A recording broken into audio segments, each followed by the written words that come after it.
Hello, hello, my lovely, sweet, sweet Tauruses, my molasses babies. I love y'all so much.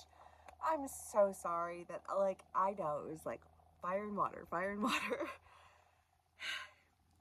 If I told you that I was caught in that energy and that I myself am fire and water and it was the only thing that I was able to tap into at the time, would you please forgive me?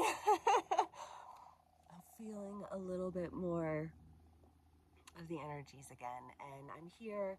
Thank you so much for your patience with me. Roger, shout out to you, my sweet molasses baby. You keep it real and hold it down, and I appreciate you so much. That being said, earth signs, we're going to start with you guys.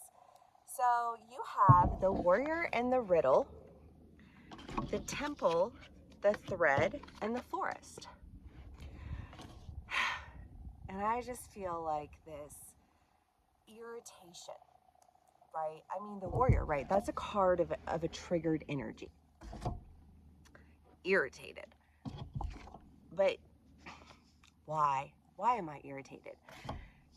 Is it that I'm not trusting my intuition? Is it that there's something that my intuition is trying to tell me? Is it, I just kind of feel like this, like, where is this coming from? Because I don't have any solid evidence for any one of these options.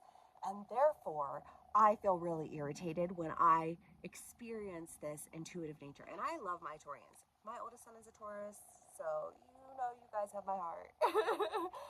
But Tauruses are extremely intuitive people, and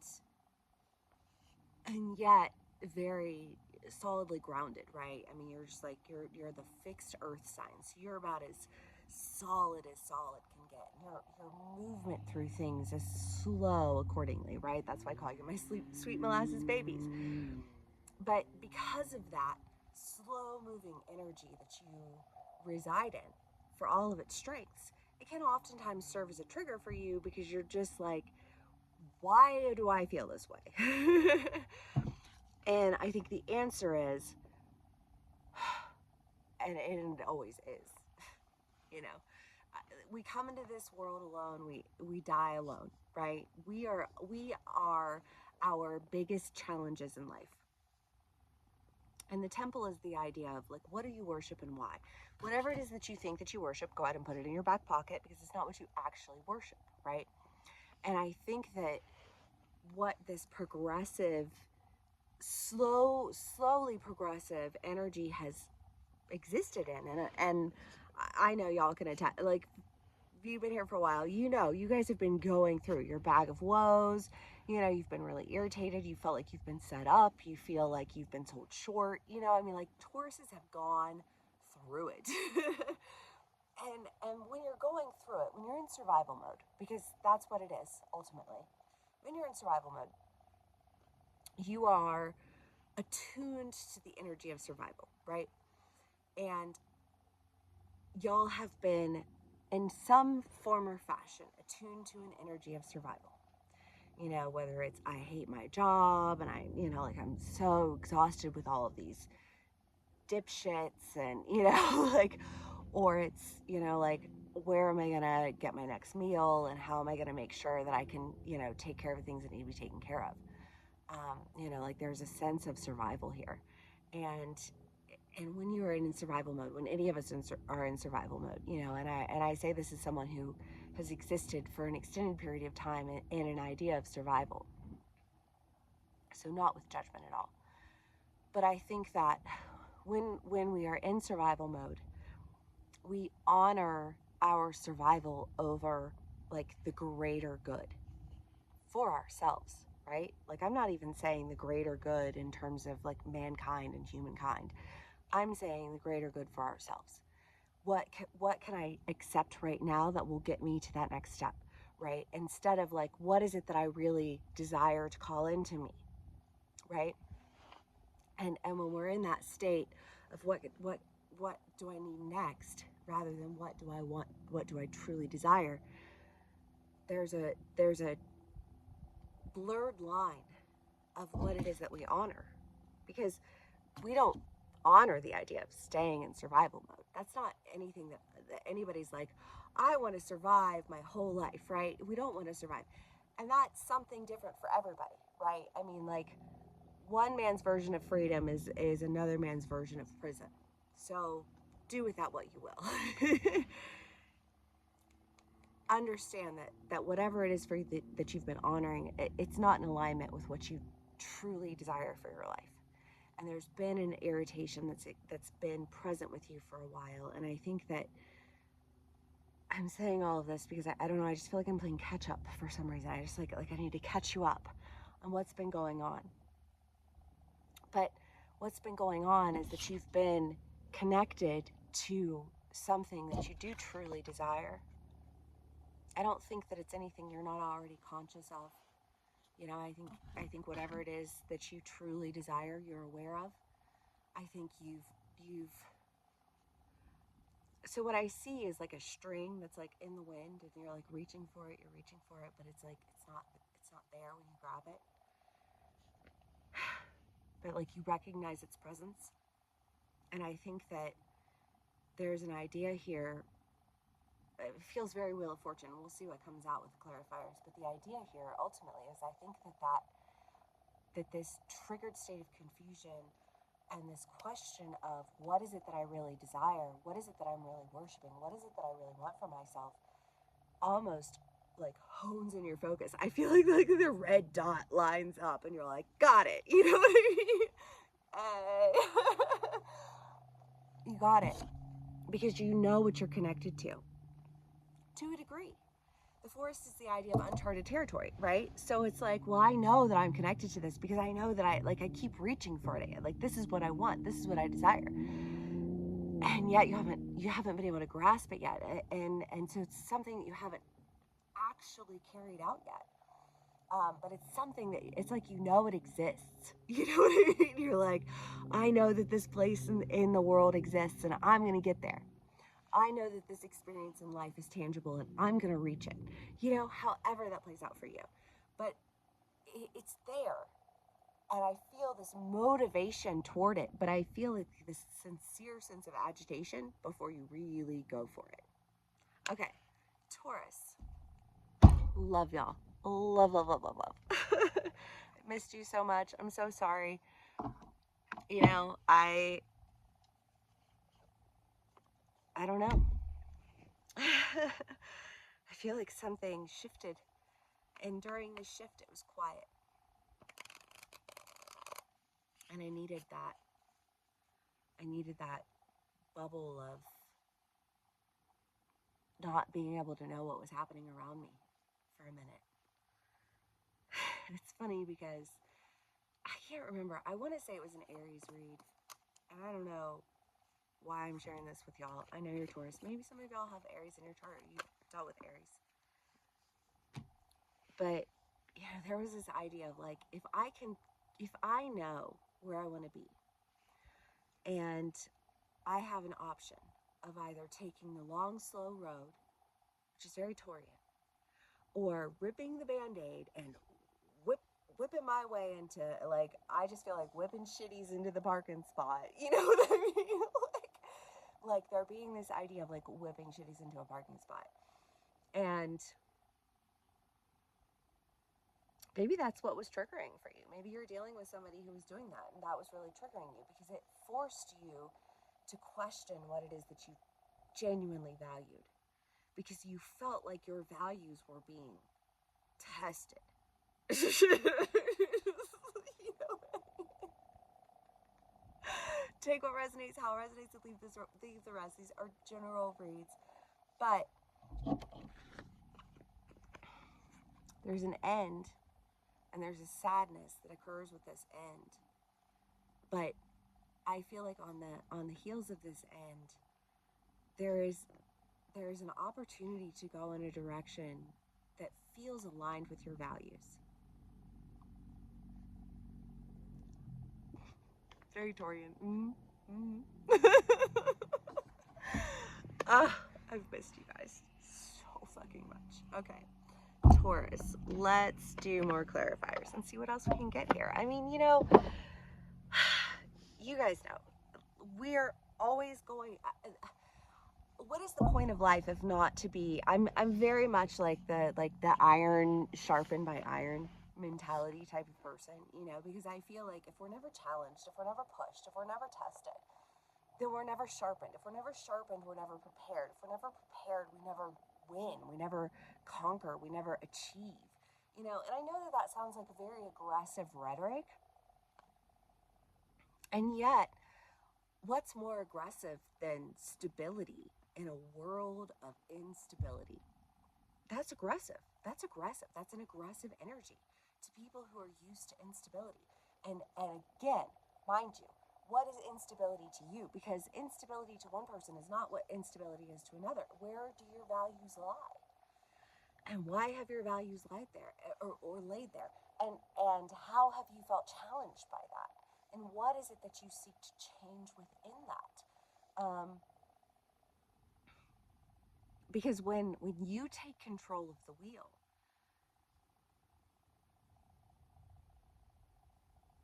for a lot of you, I feel like that's what it is. You're like, I'm taking control. It's time for me to be in control. You've been in control long enough. It's time for me to be in control.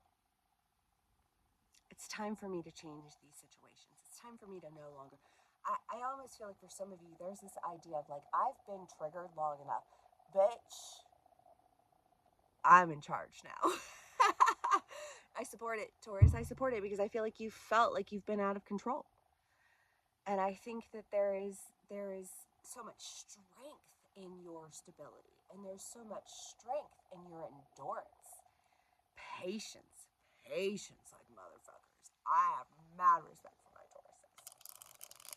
We're pep talking it. It's cool.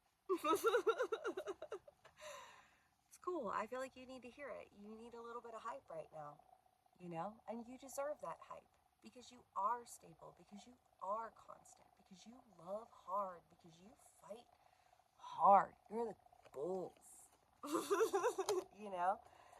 Like, you fight for what you love. You stand on behalf of those who you know, like your family and your friends and your, like, those are, that's, you're, yes, you know? You're a goddamn Taurus. I love Taurus. Love Taurus. Okay. Sorry, you guys. I'm sorry I've been away for so long. Yes, we didn't get the Wheel of Fortune, but we did get Life Renewed. Life Renewed, Three of Cups and Temperance, because you are that balance. You are that stability. You are that next chance. I feel like in a lot of ways, and this can resonate, you know, whether it's an actual romantic relationship, whether it's your family, whether it is, you know, like a job that you've been working and you're like, you know what, I've been stable and I've been here and I've been consistent, and y'all have just been, what, your business got sold to this person and then this person bought it out, or, you know, like you were working with this you know, like this company, you partnered with them, and then there was a falling out, now you're over here, and you just feel like there's no real commitment. You have been committed through it all. You have been like, you have been the stability. You have been the balance. And you felt like there was just a lot of imbalance and instability going on around you. And as above, so below, right? So if you're experiencing it in one area of life, you are likely experiencing it in another area of life. It has felt very chaotic for my Taurians. Past year, past 2 years, it's been a chaotic energy for all of us, quite frankly, especially the fixed signs. I know, I'm 90% fixed. I get it. That's why I love you guys so much. I understand. But you are balanced.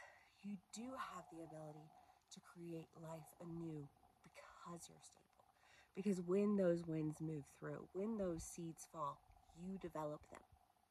You are the nutrients that grows those ideas, that grows those opportunities. And I think you're really experiencing that. And I fucking love it. Taurus. Okay. Let's do some more clarifiers, and then we will do a final card and call it a read. Okay. Taurus.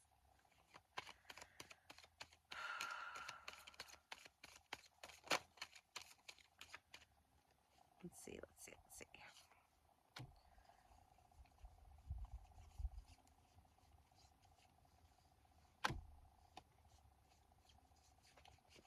Okay. the Lovers, the Moon, the Five of Swords, and the Five of Pentacles. Well, again, however this has resonated for you, but like I said, it's been a bag of woes for a minute. It's been an idea of this is what it is and this is what you have to eat, right? Like, this is your bag of woes. Well, your bag of woes is poisoning you. It was draining you. It was, I think for some of you, mocking your stability, mocking your dedication. Again, however that plays out for you. But it felt aggressively like you were on the defense. But, you know, the Taurus is ruled by the moon. And again, that's part of the reason I think you guys are so intuitive. I think of all of the earth signs, Taurus is the most intuitive, the most empathic. And I think that you've had to rely on your intuition and your empathy in spite of the aggressive battles that I think you've had to face. I think you've had to listen in the quiet to what was being said.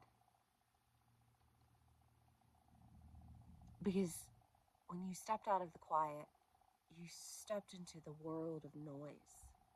It's funny, we were talking the other day about one of my friends and coworkers went to Vegas. And you know, she's sharing all of the things. I've never been to Vegas because I don't gamble, I don't really drink, I don't really, you know, like, I don't know.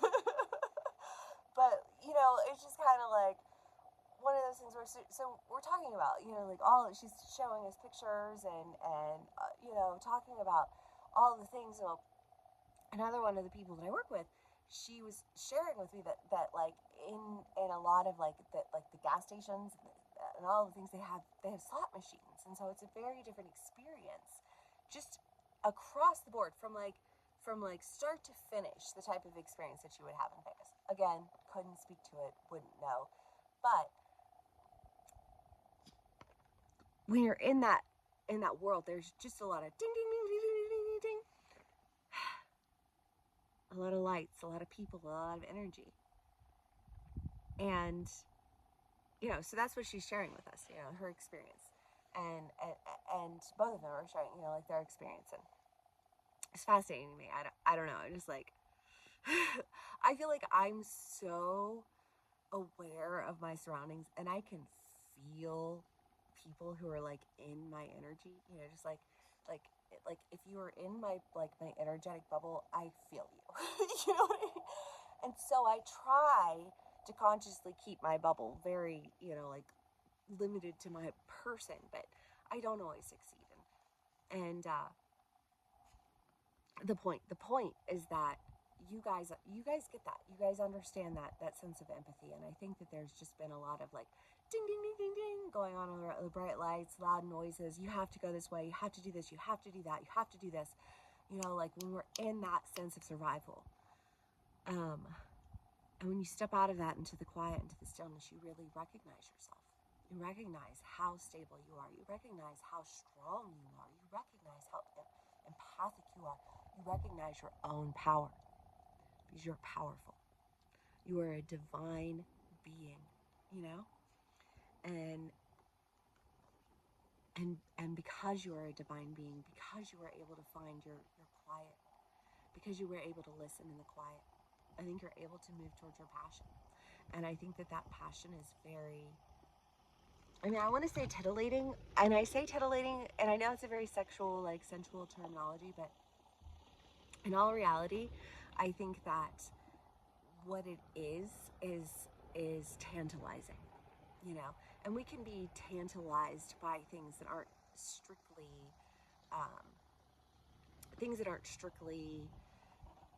what would I say? Strictly sexual, because you can be tantalized by an idea in life. I can be tantalized, right, by the bright lights in the big city. It was that country song from like way back in the day. But legit, it's a tantalizing thing, right? Like that's marketing, that's rhetoric, that's the big lights and the flash, you know, like the glitz and the glam. It's tantalizing. And I feel like there's been a lot of tantalizing things around you that have just been very distracting to you. But in spite of that, you've been able to hear. In spite of that, you've been able to still yourself, and you've been able to center into the calm, because you have been growing, you have been developing your skills and your gifts and your talents, because you do have skills and gifts and talents. You just haven't felt ready to like embody them entirely. And I think that there's been a lot of shift energetically that you've experienced that has awakened you to the reality of your own stability, of your own stillness, of your own ability to hear, you know, your own ability to tap into spirit, because spirit is part of you, you know. I love this read. I love this read. I'm so thankful that you all are here with me. Thank you so much for being here with me. I cannot say how much I appreciate each and every single one of you, and the energy that you bring, and the character, and the liveliness. Love. Okay, 2 cards dropped, but they dropped way under the table. Sorry. The Village and the Creator. Well, I mean, this is just an indication of the fact that it's true, you felt very limited in your ability to create, you know, and that's that tantalizing energy that I'm feeling. And it can be a relationship, yes, absolutely, but these are not limited to romantic relationships. And I know that oftentimes people turn to tarot and they're like, what is love, blah, blah, blah. That's great. There are readers out there for you who are all about that. I am not that reader. I 110% love. I love bearing witness to relationships that embody true connection and true friendship and true love, because they're beautiful and they exist, you know, and that's amazing. That is not what all of these reads are about, you know, because our lives are so much more, and we as individuals are so much more than just the people that we're connected to, you know. And these are about personal development, and so please always, you know, like, practice discernment with my reads, and know where it is that it applies to you and your energy. But you know, the village again is that idea of limitation. You can only get as big as the people around you are. If the people around me don't want to go bigger, go further, go higher, then I'm going to be capped out where they're capped out. But Taurus is about luxury, darling. You know, like, Taurus loves luxury. Taurus wants to be comfortable. I have Tony, if you're watching this, Keely, hi, I love you both so much. I hope you're doing well. I'm sending you all of my love and my positive energy. We should probably connect and talk soon. I know it's been forever. I'm so sorry. But my Tauruses. So Tony, he's one of my very, very dear friends from college. I've known him now for probably like 20 years. He's a Taurus. Sometimes he watches my channel and, you know, is such a dear human being to me. But we were talking about death. And, you know, I'm very comfortable with the idea of death. I feel like, you know, there have definitely been times in my life when I have struggled with the idea of whether or not I wanted to continue in my life. You know, and during one of the darkest hours of my life, one of the people that I turned to was Tony, you know, who is a Taurus, who is fixed as can be, so he gets it. But I reached out to him because I knew that I could trust him. I knew that what I needed to be done would be done. What I needed to be done was for my children to receive a message. And I knew that the one person who I could trust to do it was a Taurus. I knew this for multiple reasons, you know, having known him, having, you know, like, witnessed him grow and develop. I know his wife is a beautiful, amazing, so brilliant, accomplished woman. They have a beautiful family. I respect him as a person. And I trust that he would honor my wishes. And I needed someone who would honor my wishes. So I reached out to him. And he's a psychologist, or a psychiatrist, sorry. and a writer, and a poet, and a musician. You know, so I knew that he wasn't going to hold anything against me, that he would be able to hold space for that. And, you know, like, as the conversation progressed, because also I knew that if there was anybody who could talk me off the ledge, it was him. So, you know, like in this conversation that we had many years ago, he shared with me that he wanted to die in a mansion with, you know, like all of his treasures buried on top of him. I share all of this because because it's such a Taurian thing, luxury, even to the end, even into death. I was like, you're such a troll, you're such a dwarf, you know, Lord of the Rings, like die with my treasure upon me. And yet, it's so telling, right? It's so telling of the Taurian energy because it's very luxurious, it's very material, it's very earthly, you know, and that's a beautiful thing, you know, and it's something that people even still, you know, I think of like what the Biltmore Estates in North Carolina, or you know, old mansions. Like there's something about affluence that people are drawn to, and affluence if isn't represented by anyone if not Taurus, you know. And I think that you feel like you've been limited in your luxury, however that plays out for you, whether that's material or emotional or spiritual or whatever. Again, these reads are not limited to one factor, but you haven't felt like you've been able to create in the way that you really desire, you know. I think that's turning around for you, Taurus. I think it's turning around for you because you've been triggered. You've been at your wit's end, and you're just kind of like, you know, I'm in charge now. Mm-mm-mm. You've been in charge the entire time, love. Because you've stuck to the goal. Because you've stayed with the vision. That's your gift. Don't forget it. I love you. I love you. I love you. I love you. I hope that you're wonderful. I'm sorry I've been away for so long. Thank you so much for being here with me. Please, please, please give me a like, a share, a subscribe. We're ready for this. We're ready for this.